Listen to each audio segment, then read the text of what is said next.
উপজেলা নির্বাচনকে সরকারের পাতা ফাঁদ বলে মন্তব্য করেছেন বিএনপির স্থায়ী কমিটির সদস্য মির্জা আব্বাস। জাতীয় প্রেসক্লাবের সামনে দলের নেতা কর্মীদের মুক্তির দাবিতে এক মানববন্ধনে তিনি কথা বলেন। মির্জা আব্বাস বলেন, এর আগে জাতীয় নির্বাচনেও ফাঁদ পেতেছিল সরকার। উপজেলা নির্বাচন নিয়েও তারা একই কৌশল নিয়েছে। সরকার উন্নয়নের নামে হাজার হাজার কোটি টাকা পাচার করছে বলেও অভিযোগ করেন এই বিএনপি নেতা।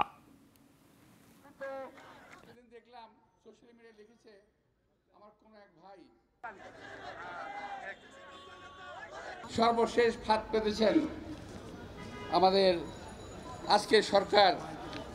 তারা বলছেন উপজেলা নির্বাচন, প্রতীকবিহীন উপজেলা নির্বাচন ফাঁদ ফেলেছিলেন, বিএনপিকেও নির্বাচনে নেবেন, কিন্তু বিএনপি নির্বাচন প্রত্যাখ্যান করেছে। যেই নির্বাচনে জনগণ ভোট দিতে পারবে না, সেই নির্বাচনের প্রয়োজন বাংলাদেশে নাই।